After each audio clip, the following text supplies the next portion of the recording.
Hi, everybody. Hey,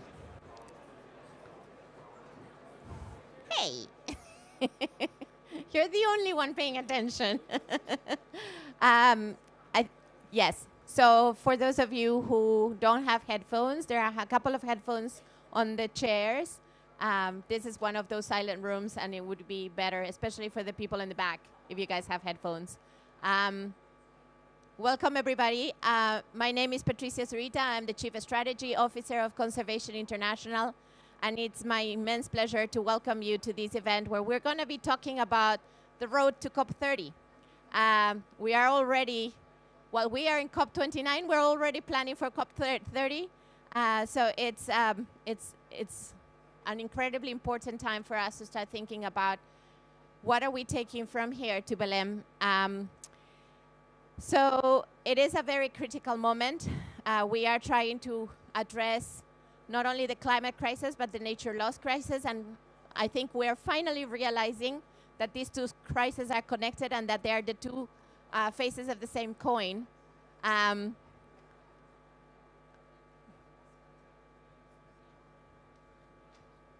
So what we wanted to do today, and thanks to Women Business for hosting us, was bring a series of different speakers from different sectors, government, policymakers, bankers and financiers, but also the private sector and the NGO community, to talk a little bit more about how are we going to prioritize biodiversity action that also helps climate, and how are we taking this message not only in terms of statements, but also in terms of action to Belém next year.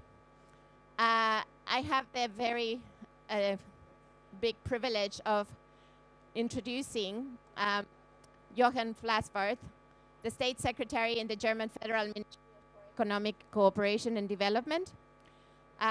Minister Flassbarth has been an incredible champion for nature and climate for decades, and we're very honored that you're giving us some of your time. We can only imagine how busy you are. And you were one of the people who saw CI being born, meeting Peter Seligman over 30 years ago when CI was created, when Conservation International was created. As you probably can imagine, a lot has happened in these last 38 years. And we are absolutely delighted that you, as I said, you made the time to be with us today to talk about nature and climate and your vision of how do we take action really to Belém. So without further ado, Mr. Flassbarth, can I ask you to come and address this crowd?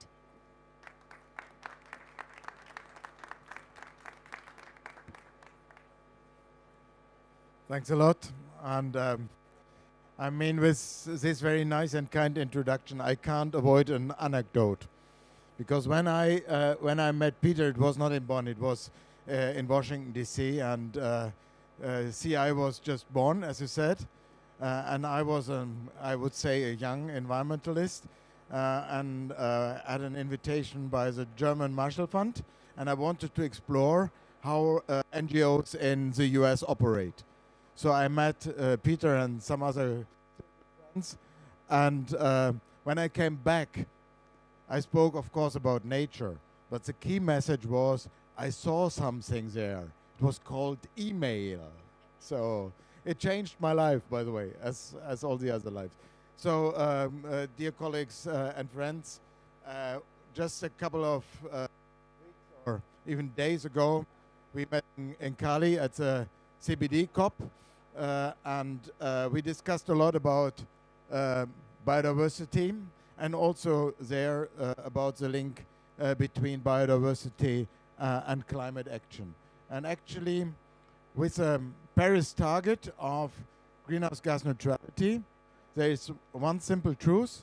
It's impossible to reach greenhouse gas neutrality without also having a strong focus on natural things, on biodiversity, and how to use the natural capacity to store carbon and make it instrumental to reach our greenhouse gas targets. And just to give you one example, which I always feel being very telling, and that is speaking about peatland. peatlands are just covering 0.3% of the world Earth's landscape, but the emissions out of drained peatlands count to 5% of all anthropogenic greenhouse gas emissions. So if we turn that around, we have a very, very small, tiny, small part of the Earth's surface. And if we focus on these peatlands and re-wet them where they were drained, we can do enormously for quite limited amount of money. So it's good for the climate, it's good for biodiversity, and if we do it in a meaningful way, we also can create new jobs on doing what we call wet agriculture or paludi culture, producing products for different purposes on these re-wetted areas. So this is really at least a triple win, and if you would give me another hour, maybe I would get another 3 wins on going along this side. Therefore, financing for biodiversity has to be also in the focus of the overall climate financing. We have different approaches. One part is simply the budget money, and the German Chancellor announced that already 1.5 years ago that Germany will provide annually 1.5 billion for biodiversity as part, to be honest and frank, as part of our 6 billion annually for climate. And it's not about cheating or making things looking nicer than they are.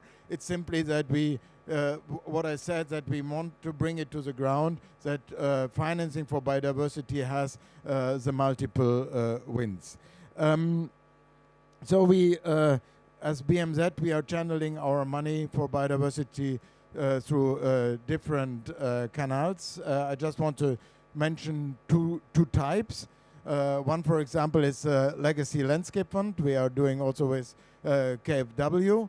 That is focusing on hotspots of biodiversity. It's not the glance, the view through the climate glasses. It is really the focus on biodiversity and how to organize long-term financing for protected areas of high biodiversity value. Another example is what we are doing for the coral reefs, where we organized a blended finance instrument to turn unsustainable fisheries in coral reef areas to make them sustainable, to have a focus on protected areas. And here another win is available, not only climate mitigation, but also climate mitigation, because coral reefs have an enormous relevance for adaptation in coastal areas. I want to mention 2-3 more points. One are the carbon markets. Let me just start the other way around. In Cali, we had a lot of discussion about biodiversity certificates. And as I'm a frank person, I want to be very clear on that. I think that it makes a lot of sense to think about how to capitalize the ecosystem services from biodiversity and try to organize tradable products out of that, certificates. Still, I have some doubts whether this is a fast track, because there are ecosystem services, but they provide enormous economic value. But the other thing is you need someone who wants to buy exactly that. And that is quite a way to go. So my advice is don't stop on thinking about bringing great brains around the world to try to bring this debate forward. But there are low-hanging fruits. And let's not miss these low-hanging fruits. And this is to use the capacity of carbon markets also to serve for biodiversity. And as I said, there are enormous opportunities for that. I mentioned the peatland. There are also the forest products, restoring degraded forest landscapes, again creating now with Article 6 provisions, and hopefully we will finally close it. By the way, another anecdote, I thought it was already solved in Glasgow, and more than that, I thought I had solved it, but it was a mistake. Still things to be solved to make it operational, and hopefully this will be done here in Baku. And with this, enormous markets are waiting for investments and creating these carbon certificates that can also be instrumental for biodiversity. The next one is the MDB reforms are usually thought as part of the climate finance agenda, but when we discuss the World Bank reforms, the World Bank evolution, my minister Svenja Schulze specifically addressed, apart from the climate benefits as global public goods, also the biodiversity benefits. So the MDB commitment is very welcomed. We also discussed about tracking, what they are doing now. We honestly would wish also to see some targets from the MDB so that we can measure whether we are on track or not. Let me close by referring to Belém. This will be a big thing. I'm sure that Brazil will be a wonderful host. Brazil, as our Brazilian friends will agree to, have a wonderful, very charismatic leader with a lot of power in the world. So I'm sure he will do the best to make this CoP30 a big success. And as it happens in the Amazon, the first ever COP in the middle of a tropical rainforest, it is very clear that at this COP, the link between climate, forest, and biodiversity will be in the focus. And let me close by saying there is a brilliant idea from our Brazilian friends called the TFFF, Tropical Forest Forever Facility. And I said it already in Cali to my friend Marina Silva. We want to make this happen. We have a lot of questions. Many things, many details have to be sorted out. But we are asking these questions not to kill the idea, but to make it possible. And I think the idea to creating enormous amounts of constant flows for the standing forest, using the AAA rating from the international MDBs, also from national MDBs, and using them for investments and using the additional funding you get out of the return on investment for the constant flows. That is magic. That is magic because apart from what we can do for nature and climate, it's also something about fairness. I meet a lot of friends from forest-rich countries. They are telling me, if we would have destroyed our forests, we would have access to Article 6. But we kept our forests. And why don't we organize revenues also to those countries who did something wonderful for the world, keeping their forests as they are? Thanks a lot.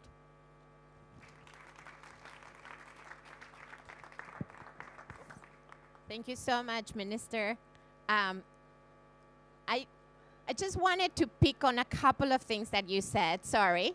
But when the German government is coming and saying that 1.5 billion of the 6 billion is actually going to nature and it is within the climate budget, you're not cheating. You are actually elevating the visibility of nature as a solution for the climate crisis. And we cannot thank you enough for taking that leadership because that is definitely needed. Number two, I think it's incredibly important to remember that when we're thinking about financial solutions for the dual problem of nature and climate, we have to start thinking about creatively. And it's not only those things that are AAA marked that are going to be the solution. We have to start thinking about stepping out of the box and trying new things that may not be fitting exactly the mold of what we're going to need. And, you know, having the COP at the Amazon is not fitting the mold. For the first time, we're going to actually have the COP in the Amazon, looking at the problem in our face, and it is exactly what we need right now. So thank you so much for elevating that. I know that we cannot have you forever here because you're an incredibly busy person, but I wanted to thank you again for giving us the time and your wisdom, and for raising all of these different issues. I am a proud member of the advisory group of the Legacy Landscape Fund, and I know the commitment of the German government to nature. So we are delighted to have had you here. And with that, let me pass on to the panel. We have a combination of extraordinary people who are going to help us think about what does Belém look like in terms of success when we're thinking about nature and climate. And Minister, if you need to go, you're more than welcome to. We will not take it as an offense, I promise. So with that, let me just invite Stefan Wintels, Chief Executive Officer at KfW, the German Development Bank. I would say one more here. There you go. Because Hugo, unfortunately, is not going to be able to make it. My friend, Ellen Jakowski, Chief Sustainability Officer at MasterCard and a huge believer on the Nature for Climate. Nabil Kadri, Chief of Environment and Chief of the Amazon Fund of Benedese. Obrigada. And unfortunately, Hugo is not going to be able to make it because he's just been called by Minister Marina for something a little bit more urgent than our panel, which I completely understand. So I'm going to move here, and I'm going to give this to you guys. Kabil, can I start with you? So let me just quickly set the scene. What we're looking at here is really what are the lessons that we can take from the COP and the process of the COPs and the integration of nature as part of the solution for climate, to start thinking about what do we want to take to Belém? What do we want to get out of Belém? What are we building right now as a stepping stone to have Belém as a success?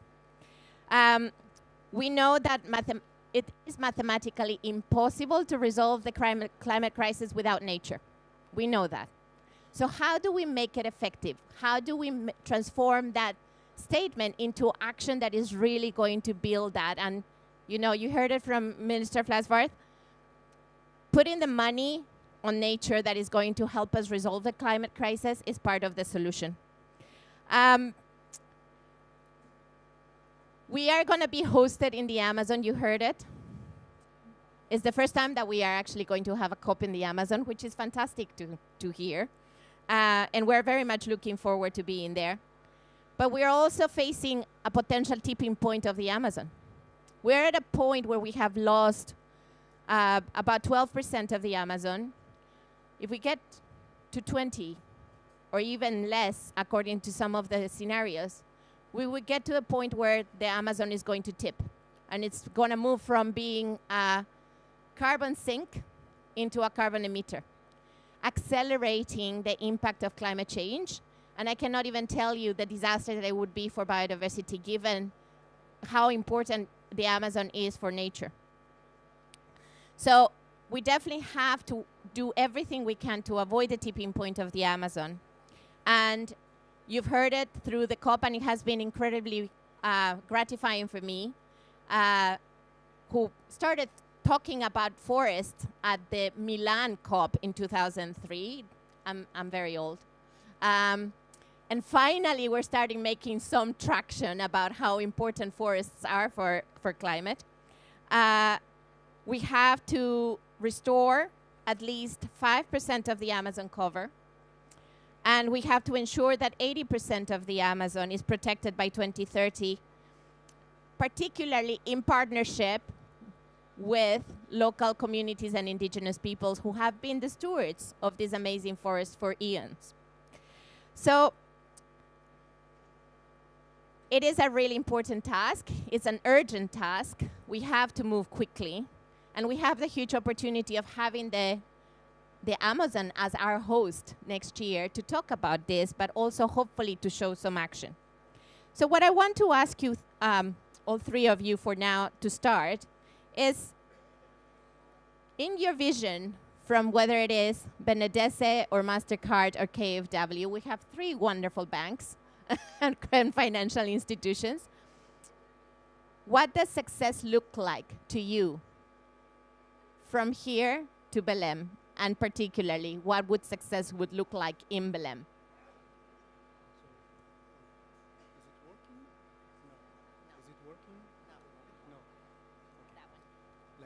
Let's change the mics. It's better. First of all, thank you so much to be here today in this panel. And it's very interesting to say that the partnership between KfW and BNDES is a very long-term one. We are a 70-year-old national development bank, and our partnership lasts for more than 60 years. So we had this partnership since the beginning of the bank. And most of the time, our partnership are related to urban mobility, renewable energy, and forests. So the main strategic view between the both institutions are related to forests and the native forest. When we call forest, we are talking about biodiversity, the new agenda of restoring the biomas. And I must say, the expectations to COP30 in Belém are very high. Why? Because it's the first time that COP is coming back to South America since Lima. And Lima was 10 years ago. So since then, most of the COPs were or in Europe or in any place petroleum-driven economy, I can say. The three last ones, Sharm el-Sheikh, Dubai, and now Baku, are, we can say it's more fossil fuels economies. And now we are going to this bridge, this long bridge, to a country that it's a very nickel country with a lot of poverty, but with a lot of opportunities related to biodiversity and diversity. Not only biodiversity, but all the diversity related to culture, regional, and the natural one. We as a development bank, BNDES, is still working on the environmental agenda since Rio 92, when everything that we are seeing now began. So we were there at Rio 92. We were founders with KfW, with UNEP-FI is here with more than 100 institutions now, but KfW and BNDES was there beginning UNEP-FI. So since then, we are working a lot on developing new instruments and new products related to forest and conservation and restoration. And a good example is the Amazon Fund. I must say that German is one of the donors of the Amazon Fund since the beginning. And now we are working very hard on a very big and ambitious project called Arc of Restoration. These Arc of Restorations aim to convert the arc of deforestation. Everybody knows the Amazon region is very huge in the north of Brazil, but we have an arc, like a circle, that goes from the south to the north, doing the deforestation in the region. So we are aiming to convert this deforestation arc into a restoration arc, using the resources from the Amazon Fund, but using resources from fundraising. So, as you said, the best deliverable from COP30 in Belém is to put in the center of the strategies for the future of the climate agenda and the finance climate agenda, people and nature. Because most of the time we talk, oh, COP30 is an Amazonian COP. But it's not an Amazonian COP because it's in a huge urban city there. Millions of people live there. It's not, you will go to Belém, you have to take a boat to go into the jungle, but it's not in the city. So we are talking about many people living there with a lot of, as I said, inequalities. So it will be very easy to see that there is no chance to achieve the 1.5 goal if we do not put in the middle of the strategies people and nature. And when we say nature, we are talking about restoring the biomas. Nowadays, we do not we will achieve the 1.5 only mitigating. If we stop now emitting CO2, we need to capture the CO2 that we just put in the atmosphere at the last 200 years.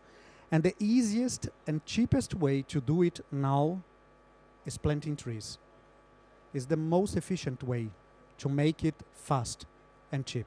So that's why for BNDES, this is in the middle of our strategy for middle and long term. I am seeing here the Conservation International, Mauricio is there, is one of our partners in this restoration arc. And we really already mobilized $100 million to this first step.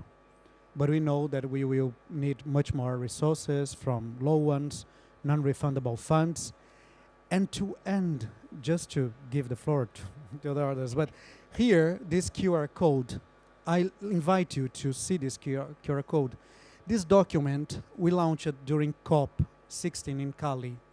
We were the first financial institution that showed very transparent way all our achievements to the 23 goals of CDB in the Montreal framework.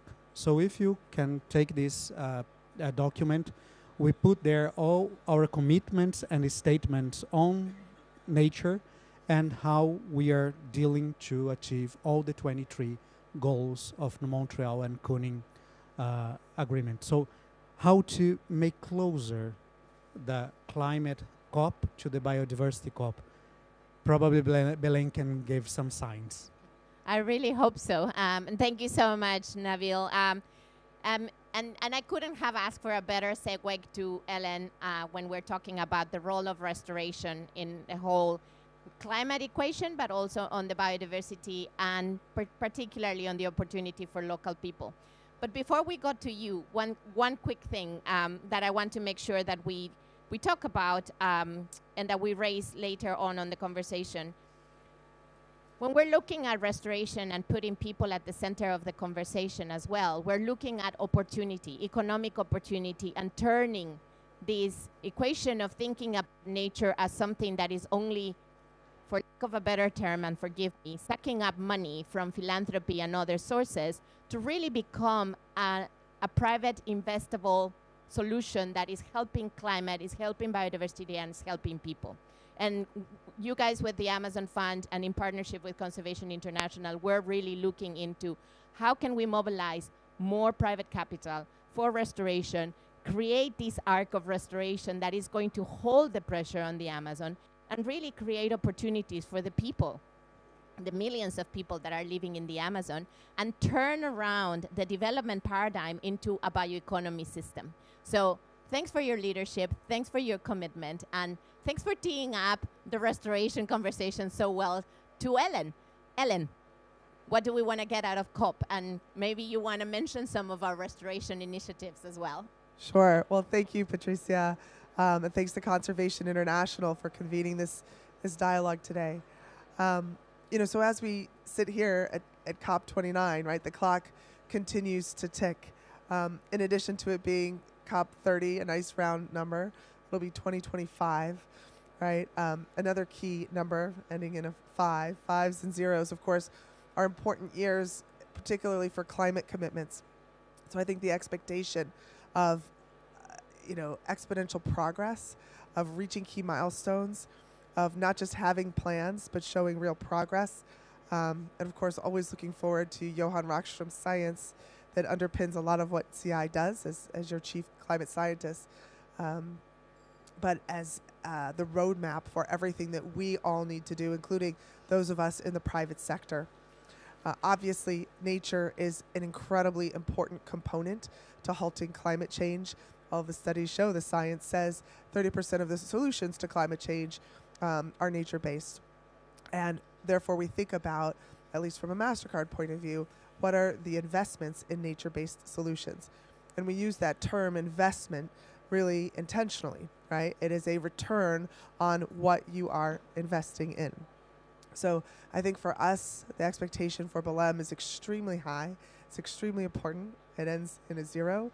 in 2025 on our roadmap to net zero commitment by 2040. So we're making very good progress as MasterCard. We just reported in our last ESG report, the company grew by 13% in terms of net revenue, and our emissions declined by 1%.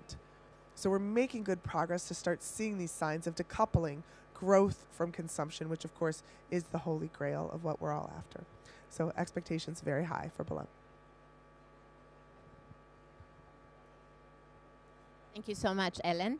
Can I just quickly commend MasterCard's vision and the creation of the Priceless Planet Coalition and your role of really thinking about mobilizing the financial sector to really put in the hands of the consumers the power to really help restore nature. And not only in Brazil, but in multiple countries. We have been partnering for many years, and we're really hoping that we can get to that 100 million trees very quickly.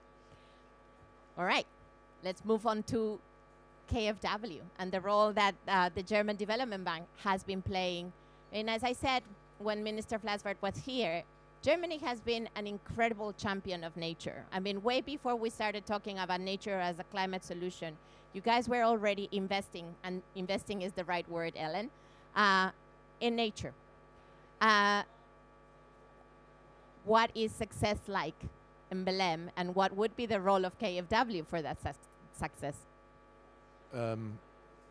So first of all, thank you very much for organizing this debate. I think it's very timely indeed that we 1 year before discuss what we want to achieve in Belém. And as stated earlier by Minister Flassbach, KfW is very much engaged in Brazil. We have a significant exposure. We have a long history. We have a great partnership with BNDES. I'm also a client of MasterCard. So there's a lot of connectivity here on this panel.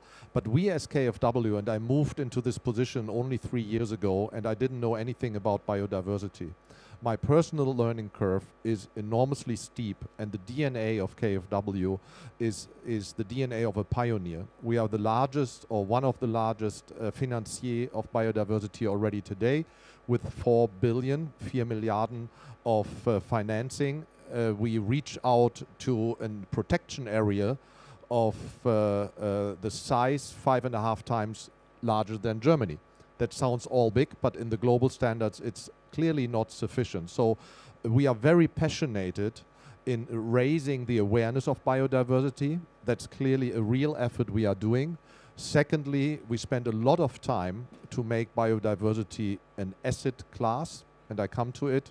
And thirdly, I personally very much in favor of not thinking climate and biodiversity as two metals of one coin, because sometimes that leads in our minds that we can solve them independently. I think our planet is in a glass of water, and the water is going down and down, and whether it's biodiversity or climate, it doesn't matter. We need to solve this together, and biodiversity is a wonderful source of also win the combat against the climate crisis. And I don't think that people have really understood it after 3 years. My understanding is clearly personally at a much higher level. And one idea which we presented here very practically, and that could be an objective next year at the CoP30, to integrate biodiversity objectives into the climate debate.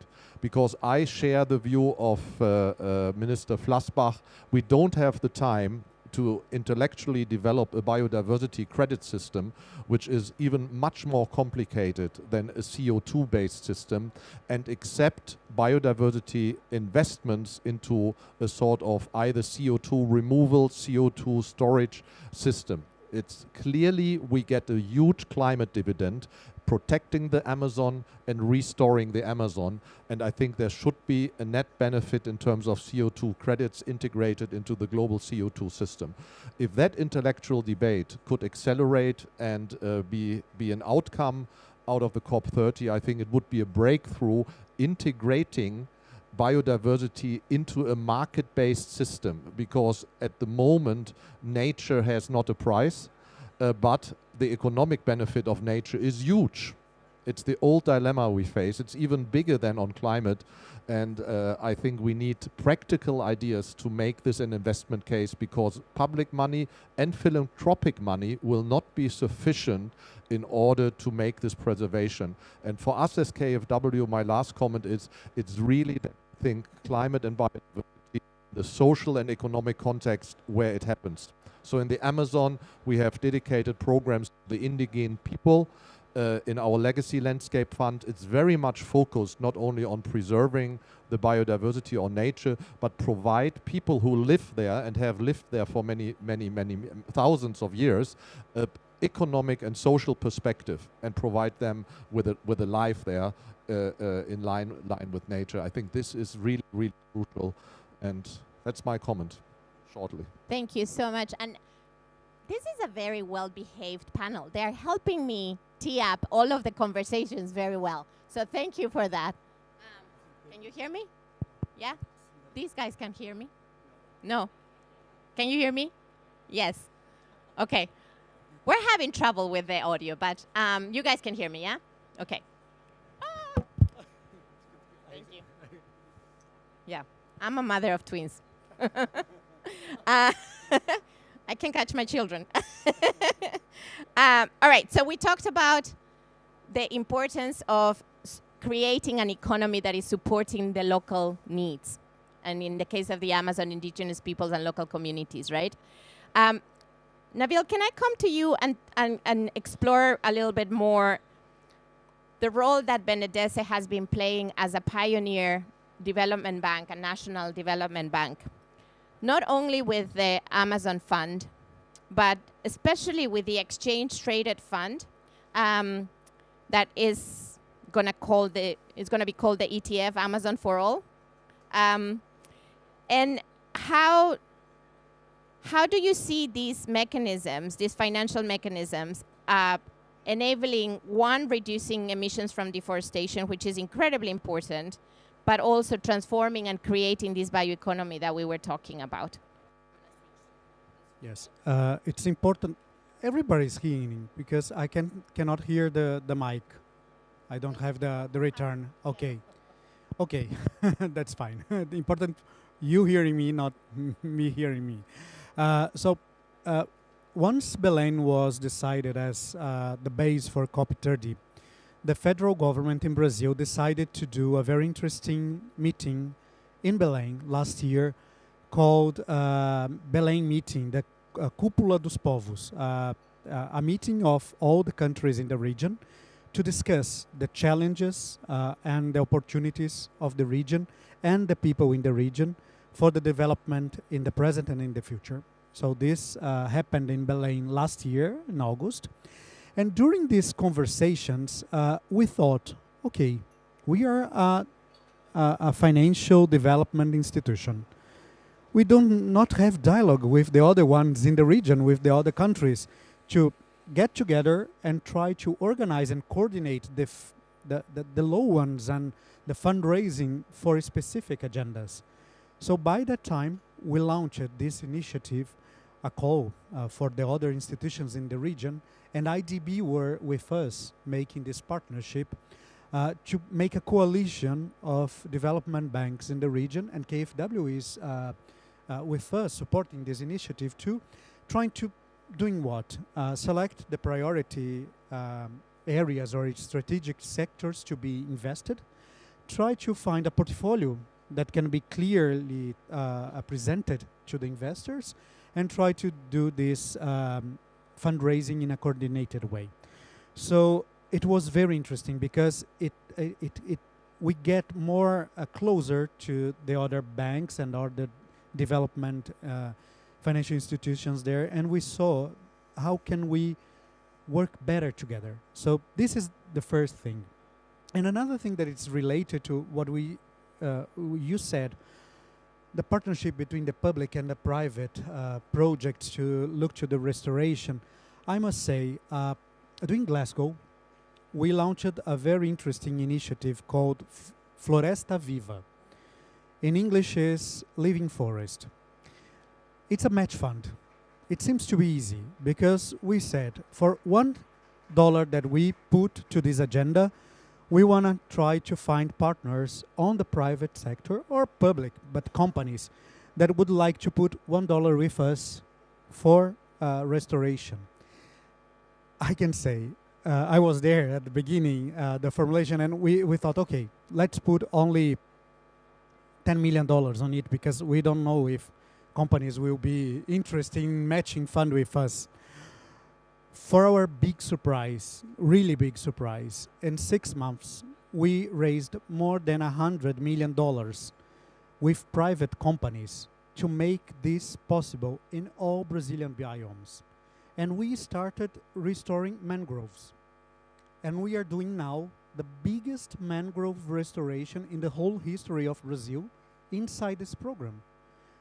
We received our award this year as a green financial initiative to be presented as something that can make this linkage. And what are the best practice on it? First of all, it's easy. We do not create any fund, we do not create any law or any decree, nothing. We just said, here are our funds for these activities. Who are into doing it with us? So just sign a protocol, an intention with us, saying how much you are willing to match, which region or which biome do you want to join us, and let's do a public call on it. So that's it, easy. And now we are with projects in Pantanal, in Cerrado, Caatinga, Mata Atlântica, Amazonia, and this is the model that we are replicating to the arc of restoration. So it's an invitation. Any partnership, MasterCard can be a partner on it too. KfW is a partner on Floresta Viva, not only German, but the KfW. How to use it to make this coordination of resources into the same purpose. Because money, we have money. What we do not have is coordination and time. So we need to do it fast and coordinated. So it's what we are trying to do as a development bank. So thanks. That's fabulous. No, thank you. And I think there's a couple of important elements of what you just said, of Floresta Viva and the lessons that we learned. It's simple. It's straightforward. And it's open for all the different biomes of Brazil. So the private sector partners that you have could choose the different sites. As an economist, I think this is brilliant. As a conservationist, I think it would be really important to look into the efficiencies on biodiversity and the connectivity that we are creating. But I think there are incentives that we can put on the table to make that happen. So that's the first thing. The second thing that I wanted to highlight from what you said is private sector is willing to be part of the conversation. And private sector is not only willing to be part of the conversation, but is willing to put money on the table. And that brings me to you, Ellen, and MasterCard. You guys started the Priceless Planet Coalition. We are a partner of yours with WRI. Why MasterCard would be interested in something like this? And it, to me, is a huge demonstration not only of your vision and Agile's at that point vision, but also your commitment to making a difference. So tell us a little bit more about Priceless Planet. Thank you. Well, so Priceless Planet Coalition, first of all, it is a coalition. This was something that was founded by MasterCard in partnership with Conservation International and WRI. And the concept is to restore 100 million trees. And it follows climate science. So the locations of where we're planting these trees, it's not in the backyard of MasterCard's headquarters in Purchase, New York. That's not where we're planting, right? We're looking at the science and the maps of where can we invest with the biggest return for nature, for people, and the planet. And that is in locations like in Colombia, in the Amazon, in Kenya, in Madagascar. So we now have 22 locations where we are restoring towards the 100 million tree goal. And the aspects of how we're actually implementing these projects are threefold. The first, of course, is from a carbon point of view, making sure that we are generating the carbon sinks that we need to through that restoration. The second is from a biodiversity point of view, protecting the plant species and the animal species that are part of those projects and locations. And then the third is around livelihoods, right? And making sure that what we are doing is in concert with the local community that has benefits for the local community, whether that looks like job creation, but involvement in some way where there's clear ownership, there's clear incentives for the community to reap benefits from the projects that we are conducting with CI. And so how do we implement this, right? I mentioned again, it's a coalition, so we invite all of the merchants. I don't know, like you had an invitation, this is my invitation. We invite the 100 million merchants that are part of our network, 20,000 banking partners that are part of MasterCard, as well as we have over 3 billion cards in circulation. 8 billion people on the planet, we have 3 billion cards out there. So our span, our scale is quite extraordinary in terms of where we sit in the global economy. And so the idea of this coalition is to mobilize those merchants, the banking partners, as well as those cardholders to be a part of the coalition. So for example, the UK just had Car Free Day, and we ran a campaign with Lime, the bike sharing organization, for everyone, every bike that was used that day or rented with Lime, a tree was donated and restored as part of the Priceless Planet Coalition. So it was a way for Lime, one of the merchants on our network, to be involved in the coalition, as well as those MasterCard cardholders who were using Lime with their MasterCard to be a part of donating towards the Priceless Planet Coalition. So we've run millions of campaigns through this program. We have over 150 partners who are part of the coalition. And again, the aim is really to recognize the important role of nature in the economy, right? I think over 50% of the global GDP depends on nature. So this is about business and the future sustainability of business and the important critical role that nature plays. This microphone has to move this way and not backwards, sorry. As I said, thank you for leading the charge and really paving the road. Stefan, I wanted to go back to you and something that KfW has been doing for quite some time. I said that you guys have been a champion of nature from the very beginning, and one of the biggest, with the German government, one of the biggest donors to nature. But one of the things that you guys have done internally in the bank is really embed and mainstream biodiversity in your system, your lending system. And it's not something that is there totally for everybody. Can you tell us a little bit more about your experience and how hard it was to sell it within the bank, but also to your borrowers, and to start looking into how you start really making this happen? And is that one of the things that we should be pushing for more broadly? Firstly, is it on? You can hear me. Firstly, I allow one comment. We are a donator or a sponsor of your idea, mobilizing private capital. I have to say, it's very difficult. We have this landscape legacy fund, which has a similar logic, but we are not accelerating and scaling it at speed which we had hoped. So this is not a game changer at the scale we need. So therefore, we need to think differently. What we, to your question, we have, and also under my leadership, decided that biodiversity needs to have equal importance as climate, and we need to think this together as a glass of water, because they are so interconnected. And the regulation, and we are regulated as a bank. Sometimes this is forgotten, so we operate the same standards as most global banks. The regulation on climate is advancing, EU taxonomy, etc., and regulation is about to emerge on biodiversity. So we felt that we will have our own biodiff roadmap, as we call it, as a bank, to integrate nature-based decision into our own processes and hence transparency, data collection, etc. I have to say that is a long road. It's a long road. Why? Because data is imperfect. Decision-making processes are not perfect either.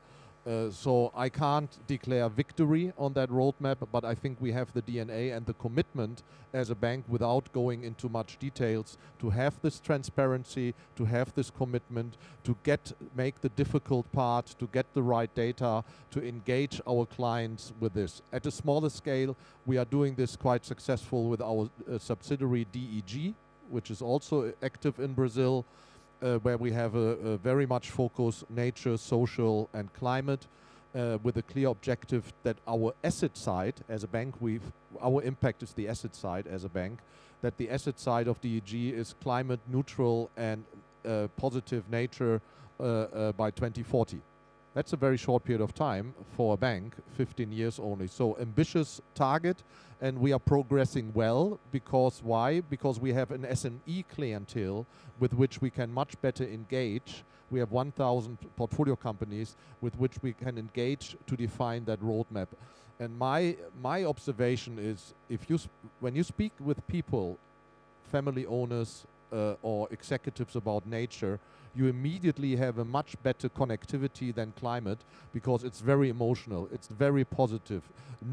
Most people don't intentionally want to do something bad anyhow, and therefore it's an opportunity via that debate also to pay in on CO2 and climate crisis. So we will go our way, but it's a hard road.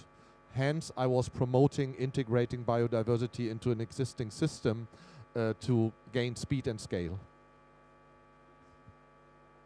And I would say one thing that Minister Flasverts mentioned is low-hanging fruit. Let's get the moment with those to take rapid fire. And I know that this is not on the script, so apologies for that. But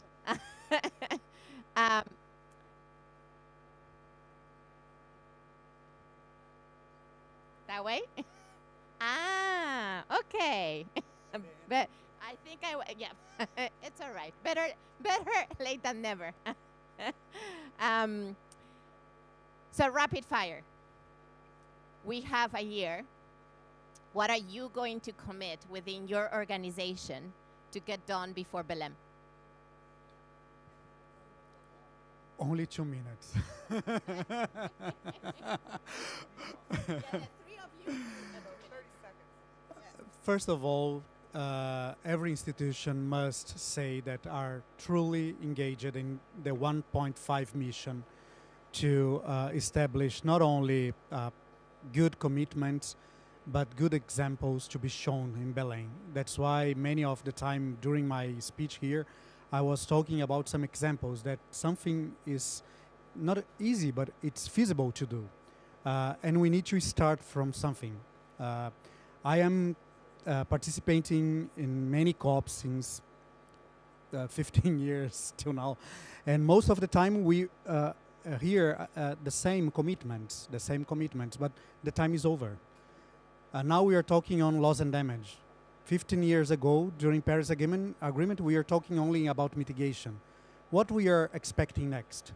To start to show the results and not only commitments and statements. So as a financial institution, I can say, for example, we are a free deforestation institution. Since last year, we monitor by satellite every financial loan that we did. We stopped it, more than 2,000 loans for people that are deforesting. So we can do it, and we can do it now, not waiting for Belém, but to show the results in Belém. Thanks. So between now and Belém, we're going to continue to do two main things. One, continue on the trajectory to decouple our growth from consumption and emissions. So that is number one priority for us. Again, we've demonstrated good progress. We are going to stay on that pathway, even understanding the concerns with AI and blockchain and all the additional technologies that companies like ours need to add. So that stays laser focused for us. And number two, continuing to invest in nature and recruit more participants to the Priceless Planet Coalition. We do have projects right next door to Belém in the Atlantic Forest, in the Amazon, right there, and invite others to join us in restoring the most important lungs of the earth. So the easy answer is we could show in 1 year all the good things which we have done in the past in Brazil with our partners. and I'm sure we will do it. But that can't be enough. I think the ambition needs to be that next year we meet again and have more scalable solutions to integrate biodiversity and climate on the one side, and progress on mobilizing private capital at a scale and speed which is required to win this fight. Thank you so much for being so inspirational, the three of you, and for being so practical with your examples and with your experience. This is the type of action that we need right now. We need this action to be moving into Belém and to show, as you said, not only what we have done in the past, but what we're going to do this year to demonstrate that it is possible, because we don't have time. And I would just highlight something that you mentioned before. We can do this if we do it together, and we connect the dots to make sure that we're creating efficiency, creating new concepts, moving those new concepts into the perfect, not the perfect system, but getting the energy moving so we can actually make the change that we need. With that, thank you so much for being here, for you here, and for those online. We really appreciate your patience with everything. And we'll see you in Belém.